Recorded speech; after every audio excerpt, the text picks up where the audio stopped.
Ladies and gentlemen, the Wilmington Area Greyhound Marching Band.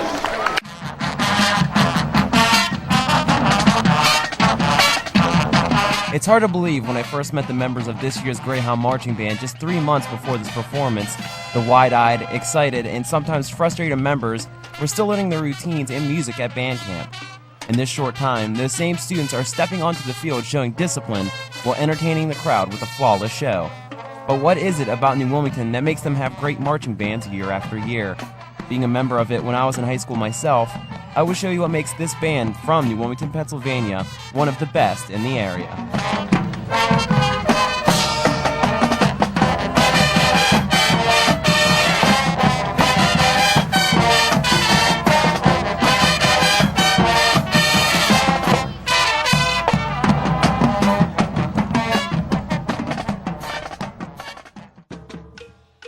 It's the middle of August, and the band is attending their annual band camp at Wesley Woods. For 5 days, the students work on their new routines for the upcoming season. Someone stop right here, early. Please. Candace Hartner, a 2007 graduate from New Wilmington, recalls what band camp was like for her. Our band camp was like military camp, and you were marching from 9 till 11 at night. Despite all of the hard work involved, band members still enjoy the experience.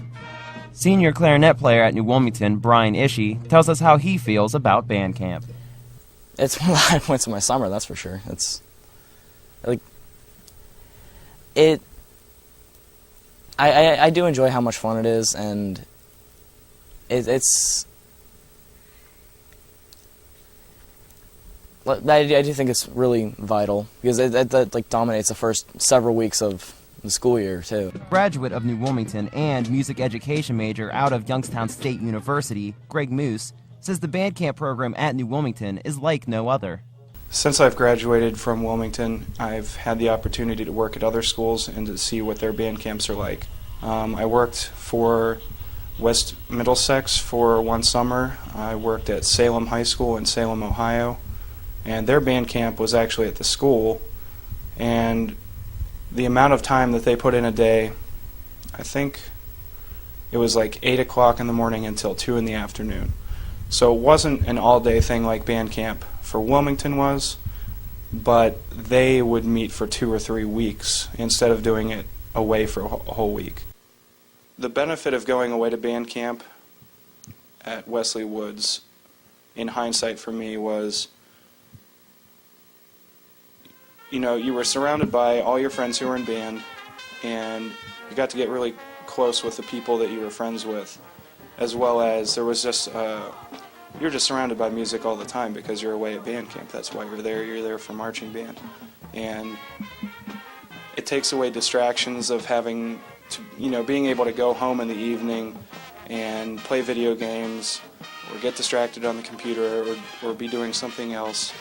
And you're just completely immersed in that week. And I think it's really beneficial.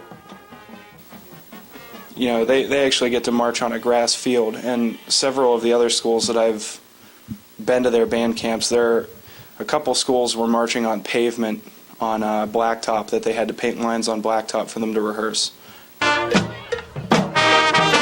One thing you may notice while you watch the Greyhounds march is that they do not carry their music with them. Band director Mr. Taylor encourages his students to memorize all of their music every year before band camp.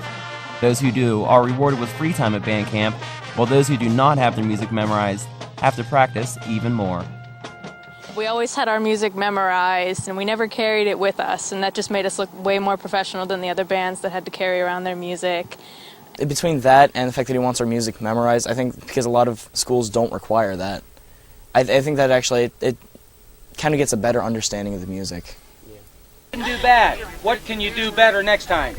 But that is not all that sets them apart from other bands. While band camp is an important tool used by most other bands, the centerpiece of New Wilmington's band camp and musical program, Gary Taylor, is what makes the Greyhounds so successful year after year.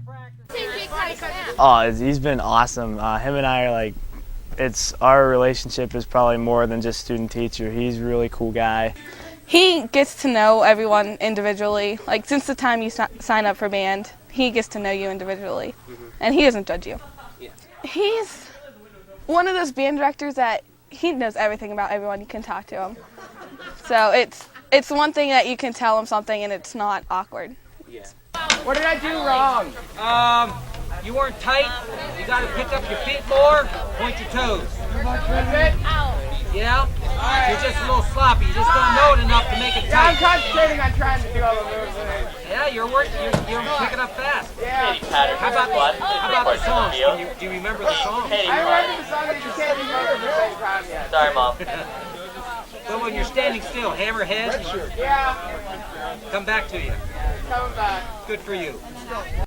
Being the band director at Wilmington Area for over 20 years, Mr. Taylor's expertise in music is a plus. However, his leadership abilities and personality is what sets him apart from other directors. Being on the student side of things and going into like the teaching position when I was hired at band camp, it's really funny to me how at band camp kids get really fired up, and fired up in the sense that they're getting upset and frustrated, and then Mr. Taylor would look at me with a smile, and then he'd say something to reprimand somebody over the microphone just to hear a little bit of a reaction out of some people, because high school kids are used to consistency, and Mr. Taylor he also knew how to push the buttons a little bit, which that also made it fun for me because he knew how to joke with students too. Nice job. Not good enough. Tom Sherbrill, you should learn the band dance. Eden, your horn was up. Yeah. Good job. Calls everyone turkeys, calls everybody's names, but he doesn't mean any harm by it at all. It's all just to get the band better. Everything. While Mr. Taylor knows how to have fun with his students, he also knows when it is time to confront them when they make a mistake. First, Verna, I might as well have said you hit the yard line with your right foot, because two of you missed it, and Katie Patterson, where are you at? 5. Same thing. 3 people in your squad missed it. I might as well have said, when you guys are when you're going to head north and south, you're 1, 3, 5, 7. It's 1, 2. You got to hit it with your left foot. That first move. He can be strict, but he can also be lenient where it's nice, but strict where it really needs to be. So, discipline has to be in order for students to learn. And I think one thing that Mr. Taylor really had set in stone, all the students in the ensemble knew what he wanted at any given point as far as discipline went, and he was really straight-laced, and he implemented discipline when it was needed. And I think that is one of the leading factors to why his bands are usually staying a little bit above as far as the quality of what they're producing.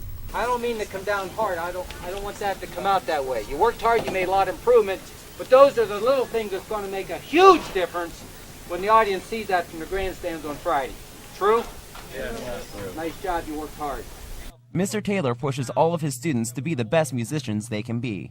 He gives private lessons to anyone who is interested or struggling, and he is never afraid to pull someone aside if they need any extra help.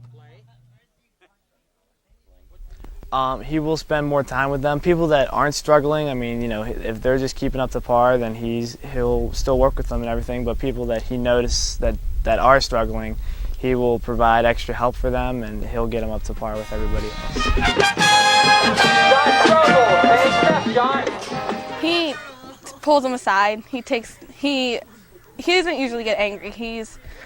I'm going to calm you down and I'm going to show you how to do it. And that makes all of us feel a lot better. Greg Moose recalls one time in particular where Mr. Taylor went the extra mile to give him an opportunity he would have never had it not been for Mr. Taylor's passion for his students.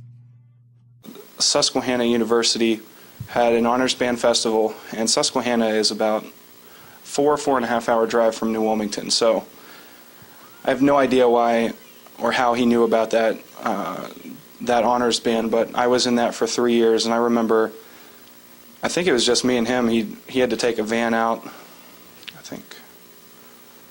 I can't remember where we were going, but he had an instrument van, and he had to go to Gettysburg to visit his parents, and he was able to drop me off along the way, and I just remember being riding in the van with him, and it was a really good bonding experience to be able to hang out with a band director that you look up to, and he's still like pushing and challenging and keeping his students on track.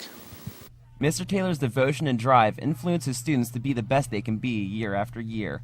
Some will graduate and never touch their instruments again, while others, like Greg, will follow in Mr. Taylor's footsteps in becoming a band director. Regardless, his students all appreciate his effort as they carry life lessons they learned from band well into their adult lives. I asked everyone I interviewed if they were given time to say one thing to Mr. Taylor, what would it be? Thank you for the impact you had on my life, and you impacted a lot of students, and you might not know it, but He taught me so much, and it's made me such a better person, and I'd like to thank him for that. I guess just thanks for making me a better musician, because I know a lot of things that I probably wouldn't have known if I just stuck to drums all the time, because it really opened my mind. I've got to know him off to the side a lot, and he's a really great guy. You can't ask for much more from a band director.